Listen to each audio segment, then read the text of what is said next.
અંકલેશ્વર પાલિકાના નવા સુકાનીઓ જાહેર. પ્રમુખ પદે જિગ્નેશ અંડારિયા અને ઉપપ્રમુખ પદે વિરલ મકવાણાની વરણી. વોર્ડ નંબર 9ને મહત્વના હોદ્દા મળતા રાજકીય ગરમાવો. અંકલેશ્વર નગરપાલિકામાં આગામી અઢી વર્ષની નવી મુદ્દત માટે સત્તાધારી પક્ષ દ્વારા ભારે સસ્પેન્સ અને રાજકીય ગણિતો વચ્ચે પ્રમુખ, ઉપપ્રમુખ સહિતની નવી બોડીના સભ્યોની સત્તાવાર વરણી કરી દેવામાં આવી છે. પાલિકાના નવા પ્રમુખ તરીકે જિગ્નેશ અંડારિયા અને ઉપપ્રમુખ તરીકે વિરલ મકવાણાના નામની જાહેરાત કરવામાં આવતા જ કાર્યકરોમાં ભારે ઉત્સાહ જોવા મળ્યો હતો અને સમર્થકોએ ફુલહાર પહેરાવી તેમજ મોં મીઠું કરાવીને આ નિર્ણયને આવકાર્યો હતો. નગરપાલિકાના વહીવટમાં સૌથી મહત્વની અને પાયાની ગણાતી સ્ટેન્ડિંગ કમિટી એટલે કે કારોબારી કમિટીના ચેરમેન તરીકે રાહુલ વામજાની નિમણૂક કરવામાં આવી છે, જેઓ આગામી સમયમાં શહેરના વિકાસ કાર્યોનું સુકાન સંભાળશે. આ સાથે જ પક્ષીય મોરચે સંગઠનને મજબૂત રાખવા માટે શાસક પક્ષના નેતા તરીકે અશોક પટેલની પસંદગી કરાઈ છે, જ્યારે અગાઉની બોડીમાં ઉપપ્રમુખ તરીકે સફળ સેવા આપી ચૂકેલા સિનિયર સભ્ય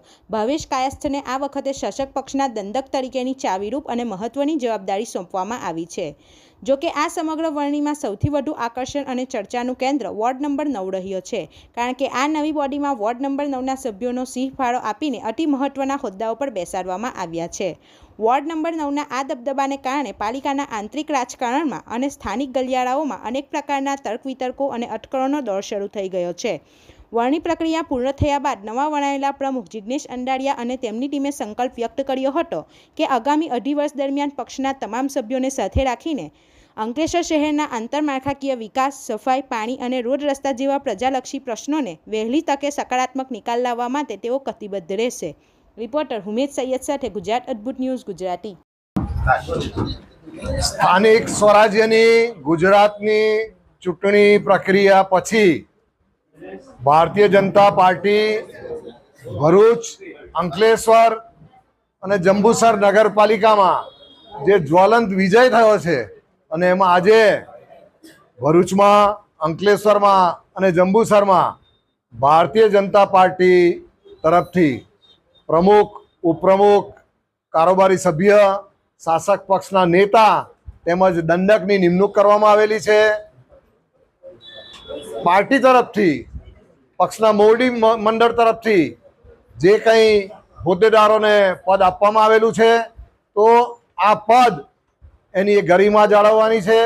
અને જે તે વિસ્તારમાં લોકોના જે કામો છે એટલે પ્રજાલક્ષી કામ કરવાનું છે. પ્રજાલક્ષી અભિગમ સાથે અમારા પાર્ટીના જે હોદ્દેદારો છે નવા વરાયેલા એ કામ કરશે અને એનો અમે પ્રજાને એક વિશ્વાસ આપીએ છીએ કે આ પાર્ટી એટલે ભારતીય જનતા પાર્ટી વિશ્વની સૌથી મોટી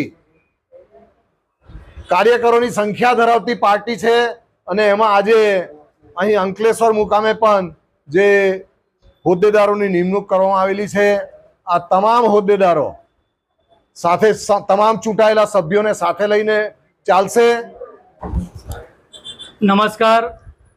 આજે અંકલેશ્વર નગરપાલિકાના જે ચૂંટાયેલા સભ્ય હતા અને એમાંથી પ્રમુખ, ઉપપ્રમુખ, કારોબારી, શાસક પક્ષ અને દંડકની આજે જે વરણી કરવામાં આવી છે એવા અમારા શીર્ષ નેતૃત્વ, અમારું પ્રદેશ તરફથી જે મેન્ડેટ મોકલેલા છે એમાં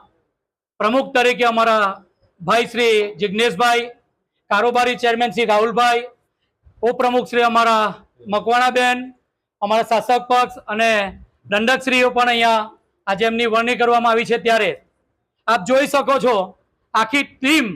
એક યુવા તરીકે ઉભરીને અહીંયા નગરપાલિકામાં આવી છે અને અમને સંપૂર્ણ ભારતીય જનતા પાર્ટી તરફથી અમને સંપૂર્ણ વિશ્વાસ છે અમારા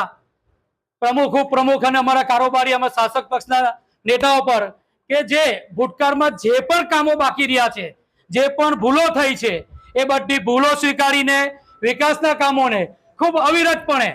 આગળ વધારવાની અમે ચોક્કસ ખાતરી આપીએ છીએ અમારા પ્રમુખશ્રી વતી. અને અંકલેશ્વરમાં જે પ્રાણ પ્રશ્નો છે નાના મોટા એ બધા પ્રશ્ન પ્રમુખશ્રી, અમારા કારોબારીશ્રી, અમારા ઉપપ્રમુખશ્રી અને આખી કારોબારી જે આપણી બોર્ડ છે એમના તરફથી અંકલેશ્વરની જનતાને વચન આપીએ છીએ કે ક્યાંય આમાં અમે ઉણા ઉતરવાના નથી અને દરેક કામ ખૂબ ખમીરવંતાથી અમે અંકલેશ્વર નગરપાલિકાના કામ અમારી ટીમ કરશે, અમારા પ્રમુખ કરશે એવી પણ આ તબક્કે ખાતરી આપું છું. આ ઇલેક્શન તમે જોયું, આ વખતે ઇલેક્શનમાં